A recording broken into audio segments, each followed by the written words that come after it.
Welcome back to lava Barbie show Tamil. நம்ம சேனலுக்கு subscribe பண்ணி சப்போர்ட் பண்ணுங்க ஃப்ரெண்ட்ஸ். அப்போ தான் அடுத்தடுத்து எங்களுக்கு வீடியோ போடுறதுக்கு ஒரு மோட்டிவேஷனாக இருக்கும். தேங்க்யூ.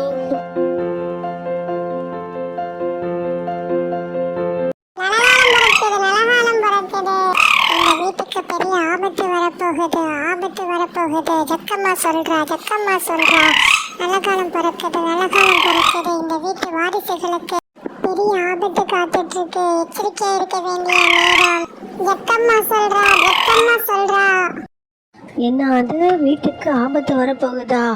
அச்சோ, சாமத்தில் குறி சொன்னால் பழிக்கும்னு சொல்லுவாங்களே, இப்போ என்ன பண்ணுறது? பேசாமல் குறி சொல்கிறவங்க கிட்டே என்ன ஏதுன்னு போய் கேட்டுடலாமா?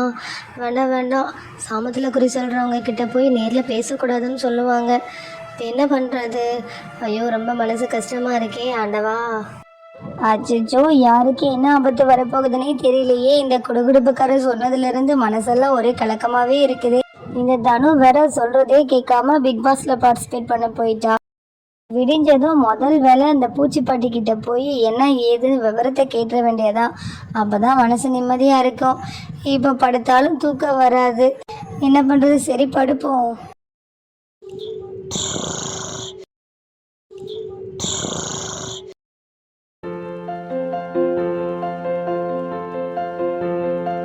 குடுகுடுப்புக்காரங்க வர வீட்டுக்கு பெரிய ஆபத்து வரப்போகுதுன்னு சொல்லிட்டாங்களே. இப்போ என்ன பண்ணுறது? யாருக்கு என்ன ஆபத்து வரப்போகுதுன்னே தெரியலையே. இவங்களை கூப்பிட்டு சொல்லிடவா? வேணாம், அவங்களே பாவம் வேலை பார்த்துட்டு கலப்பில் தூங்குறாங்க. அக்காவும் கேட்டிருப்பாங்களான்னு தெரியலையே. கண்டிப்பாக கேட்டிருப்பாங்க. வாரிசுகளுக்கு வேற ஆபத்துன்னு சொன்னாங்களே. ஒருவேளை பசங்களுக்கு ஏதாவது பிரச்சனை வந்துடுமா?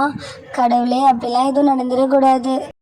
சரி, இப்போ தூங்கிட்டு காலையில் என்னென்னு அக்கா கிட்ட கூப்பிட்டு கேட்போம்.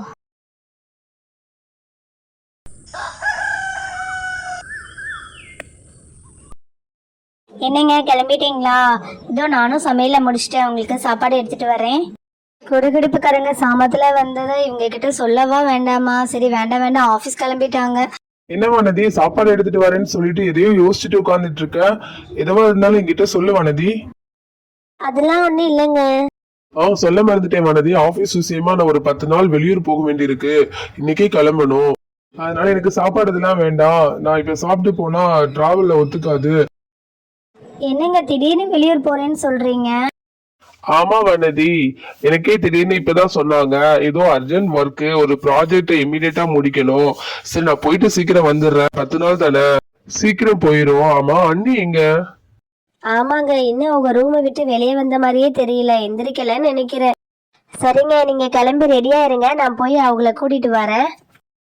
சரி வானதி. இதோ அவங்களே வந்துட்டாங்க. என்னப்பா வரனே, கிளம்பிட்டியா? நல்லா அசந்து தூங்கிட்டேன்ப்பா. தனு இருந்தா ஏதாவது காஃபி வேணும்னு சொல்லிட்டு சீக்கிரம் எழுப்பிடுவா.